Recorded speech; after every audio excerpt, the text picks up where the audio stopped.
Hello to all you Wheelie King and Crawler King owners out there. I've had a Wheelie King for probably 5 or 6 years, and one thing I've hated about it was the steering. I've changed the suspension and done many things to it, and last thing I wanted to do was put a servo on the axle. So I made my own steering, made new steering links, and I finally came up with the idea to try to just mount the servo on a different spot altogether.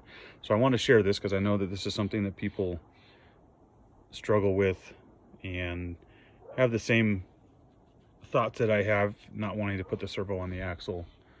So hopefully this helps some people. I'm not going to do a full tear down of what I did. I just want to kind of give an idea because I feel like it's pretty simple. Now you'll probably notice in the video that I put a new body on, and I had to stretch the wheelbase out a little bit, so I have to adjust the upper links and get the differentials at the right angles and stuff. But this is it for now. I think I might actually just do a whole new chassis for it, so I'm not too worried about that right now. But I at least want to show this servo video before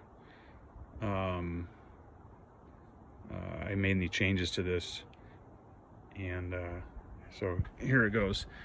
So what I did, you can kind of see right here, I took the stock servo mount out of the front of the chassis, and I cut it so that it wasn't big and bulky, and I mounted it. It's probably a little dark here. I'm outside, but I figured it'd be a little lighter than this. So I mounted it to the side of the chassis.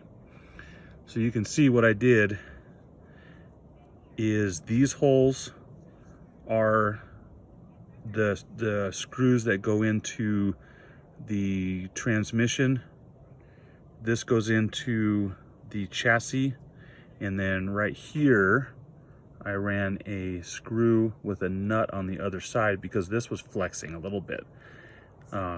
My goal with this was to just create something that was basically no cost for somebody that wanted to try to upgrade this. And I'll go into some other improvements I made, but so this is it right here. So if you'll see, if you pulled out your servo mount, it would look like this, minus I cut pieces off the top right here and all along here, just to get rid of a lot of the bulk that it didn't need anymore, since it wasn't being mounted inside of the chassis up front there.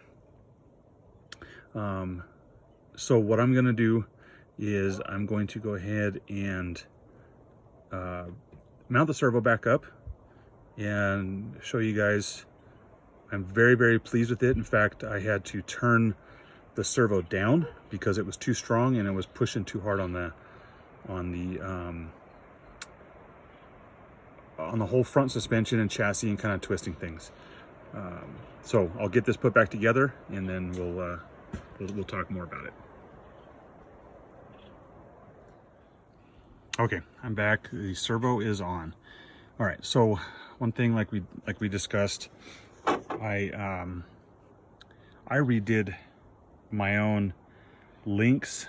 If you'll notice this right here, and it's kind of bent up, but all this is all thread with just regular aluminum tubing over it. And these are just some tracks this end. So they're nothing special, but I did make them myself. They're all the stock size in an effort to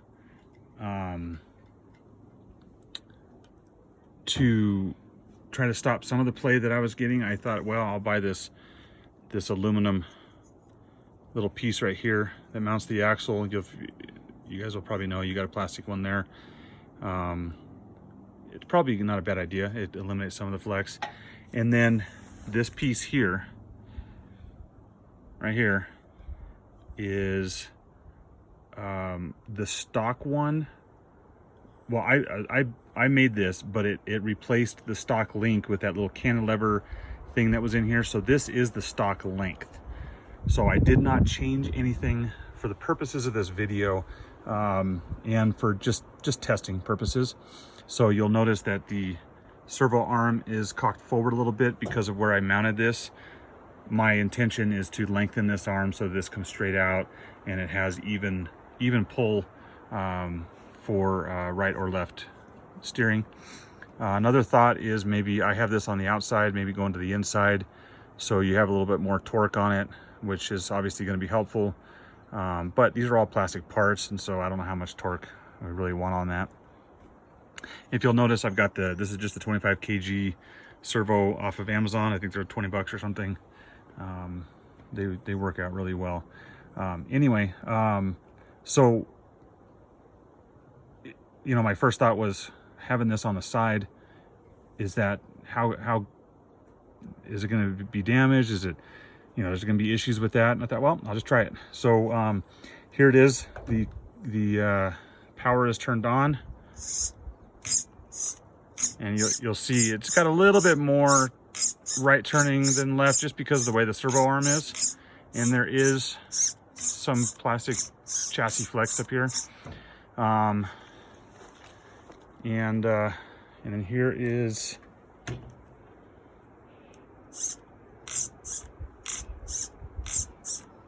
so I've got the Fly Sky transmitter, and I have my endpoint set. I think one side is 50 and one side is 55%. It is not at the servo is not turning at its full capacity, and you can see this is really an improvement over what it was. And I've been out playing with it and stuff, and it doesn't make a difference. Put the body on. This was I think one of the biggest things for me, and this is just a actually this came off my axial and I put it on this, but here you go. So all you see out of the bottom, and you can see it a little bit better with this on, is the servo turning. So I think in my opinion, this is a good improvement for zero cost. Now, just to add to kind of what I did here, is I took the battery tray that's normally in the rear off. Okay, sorry, I stopped abruptly so you guys didn't have to hear the dog bark. I'm gonna try to make this as quick as possible. But what I did was, normally there's the battery tray or compartment in the back here, and then the servo and everything was mounted in the front. Obviously, it's better to have the weight up front when you're climbing hills and stuff like that, if you're going to use this as a crawler or maybe a trail vehicle or something like that. So I took the battery compartment apart, so you can see there's half of it here, and I was able to put my receiver, which I'll end up putting it in a waterproof box, the on-off button, and then the speed control back here. By the way, this is a pretty good speed control. This is the Hobby Wing, just the cheap 1080 brushed speed control. It works really great. I love it in this. And then I was able just to put the battery up front. I had to do a little trimming on plastic up here, but the battery sits up front. I feel like it's nice and protected. Everything's good there, and I still have room for the big 550 Cantra Holmes Hobby 550 motor there. And it's all a good combination, I believe. Hope this helps you guys. I'll try to do a run video, show you the steering and stuff, but I've ran this on rocks and on the dirt and whatever, and I've never had any issues with the steering since I moved the servo. It's been a huge improvement. Obviously there's rigs out there now that have a lot sharper steering than this has, and everything else. But you got to remember, these are the big 2.2. These are 5.5 inch tall tires, the RC 4-wheel drive rock crushers, and you know, they're not as soft as some of the other tires, but they grip pretty good, and it still turns great. Again, hope this helps, and just leave any comments down below. If you want to see something, let me know. Thank you.